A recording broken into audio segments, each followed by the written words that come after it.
안녕하십니까. 이교의 필동입니다. 오늘 12월 30일 문재인 대통령이 한상균 전 민노총 위원장하고 몇 명 정치인들을 특별 사면했습니다. 오늘 사면의 핵심은 한상균 전 민노총 위원장을 사면하기 위해서 몇몇 정치인들을 구색으로 맞추는 그런 형태라고 저는 생각을 합니다. 노무현 대통령의 참모로서 친노 계열의 정치인인 이광재 씨도 사면을 했고, 광명현 전 서울시 교육감도 사면을 했는데 그분들이야 뭐 지금 정치적 큰 의미가 없습니다. 지금 한상균 전 위원장을 특별 사면한 것은 그가 지금 자유인이거든요. 작년 5월에 가석방으로 형기를 한 7개월 남기고 가석방 됐습니다. 그래 지금 자유인인데 그한테 이제 특별 사면을 하면 복권까지 다 시켜줘가지고 이제 정치 활동, 노조 활동까지 다 할 수 있도록 만들어 준 겁니다. 결국은 이게 뭐냐면 내년 4.15 총선을 앞두고 우리나라 최대의 노조 조직인 민노총의 어떤 메시지를 보낸 게 아닌가, 문재인 정권에서 그런 생각을 하게 됩니다. 왜냐하면 지금 자유인인 한상균 전 위원장을 굳이 또 사면 복권까지 할 필요는 없거든요. 예? 가석방 돼서 지금 그 형기, 이미 이제 형기도 다 지난 상태입니다. 그런 사람을 또 이렇게 복권까지 시켜준다는 것은 글쎄 모르겠습니다. 저는 내년 4.15 총선 때 민주당의 비례대표로 한상균 씨를 후보로 넣으려고 저러는 거 아닌가 하는 그런 생각도 해봅니다.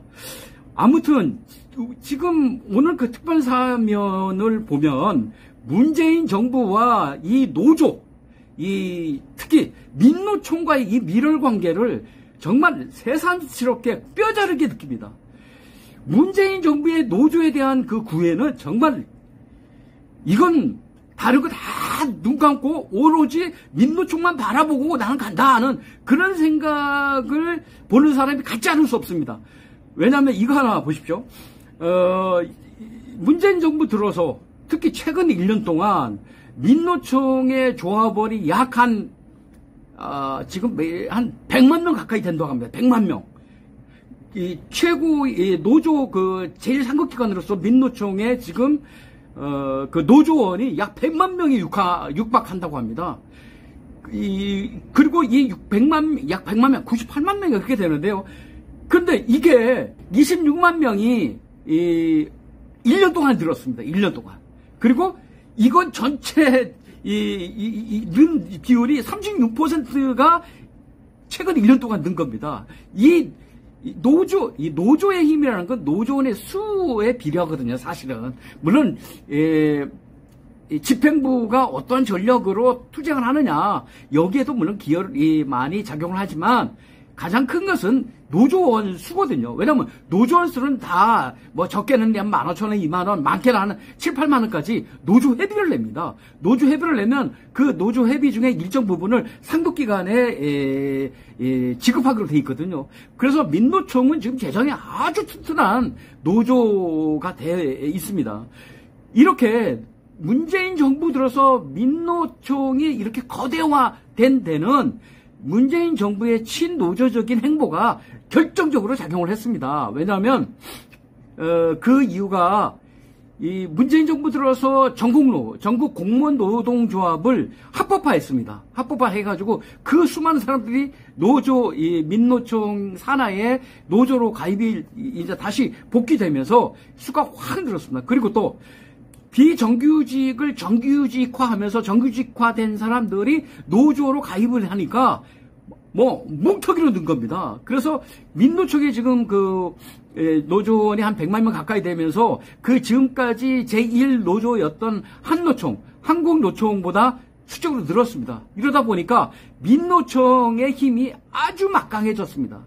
이런 민노총의 어떻게 보면 아부하기 위해서 이 정권이 한상균 전 위원장을 사면 복권했다. 저는 이렇게 보고 있습니다. 지금 우리나라가 이렇게 저성장, 경제활력 저하, 그 다음에 자본의 이탈, 이 자본의 이탈은 우리나라 국내 자본뿐만 아니라 국내에 들어와 있는 해외 자본의 이탈도 포함이 됩니다. 이런 자본의 이탈, 이런 총체적인 경제 위기를 맞게 된 것은 그 이면에는 가장 중요한 주 중에 하나가 너무 비대화진 노조 권력의 확대입니다. 너무 비대화된 노조 권력에 의해서 사용자, 경영자들이 마음 놓고 기업 경영을 못하기 때문에 지금 기업이 위축되고, 기업이 위축되니까 일자리가 늘어나지 않고, 특히 제조업에서 일자리가 늘어나지 않고, 기술 혁신 이런 엄두가 안 나는 겁니다. 일자리 정부라고 하는 문재인 정부에서 이렇게 일자리를 축소시키는 이런 방향으로 자꾸 친노조 행보를 보이니까 우리나라 경제가, 한국 경제가 이렇게 길을 못 피고 있는 겁니다. 이런 마당에 지금 노조는 어떤 걸 요구하고 있냐면, 실업자, 해고자도 노조원이 되도록 노조법을 개정해달라고 지금 정부에 요구하고 있어요. 지금 여당은 이 법 개정을 추진하고 있습니다. 그리고 또 하나 있습니다. 그 ILO 핵심 협약이라고 있는데, 여기에는 지금 우리나라가 가입되지 않은 네 개의 그 핵심 협약이 있는데, 그 중에 가장 중요한 것이 뭐냐면, 노조 전임자에 임금을 주지 않게 돼 있는데, 이걸 전임자에 대해 임금을 주도록 하는 이 규정에 맞게 핵심 협약에 비준을 하고, 여기까지 되고, 그러면은 우리나라의 노조 권력은 정말 무소불위가 됩니다. 100만 명이라는 그 노조원들이 움직일 때는 어마어마한 힘이 되는 거죠. 가령 한번 보지 않았습니까? 그런 예를 2016년 10월부터 2017년 3월까지 박근혜 전 대통령 탄핵의 제1동 공신이 뭐냐면 민노총입니다. 민노총이 그 한상균 위원장을 구속한 박근혜 정부에 대한 그 억하심정, 어떤 보복의 어떤 차원에 나는 들어갔다고 보는데, 민노총이 적극적으로 나서서 그 시위를 주도를 했습니다. 거기에는 많은 이적단체들, 친북단체들도 많이 있지만, 그리고 극소수 자발적인 시민들도 거기 참여를 물론 했지만, 주도를 한 것은, 그 코어는 민노총입니다.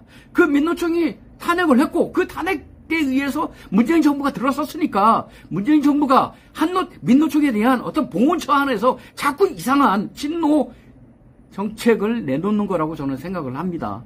저뿐만이겠습니까? 이 일이 돌아가는 걸 자세히 보면 평범한 상식을 가진 사람이라면 다 그렇게 볼 수밖에 없습니다. 그래서 이제 노동개혁, 이제 물 건너갔다고 봅니다. 내년에 한상균 위원장, 현직 김명관 위원장, 이런 분들이 나와서 핵심 협약 4개 비준하라, 그리고 노조법 개정하라, 아직은 법의 노조지만 정교조까지 합법화해라, 이러면은 내년에도 난립니다. 그러면 어떻게 되겠습니까? 우리 기업들 두 손 두고 나가는 거예요. 하여튼 오늘 문재인 대통령의 그 특별 사면을 보면서 극히 실망을 했고, 많은 국민들이 우려하게 됐습니다. 따라서 앞으로 문재인 정부의 노조와의 이 밀월 관계가 어떻게 전개될지 아주 유심히 봐야 되고, 우리나라 한국 경제의 이 지금 위기를 어떻게 극복해야 될지 많은 국민들이 정신 똑바로 차리고 봐야 된다고 생각을 합니다. 이상 마치겠습니다.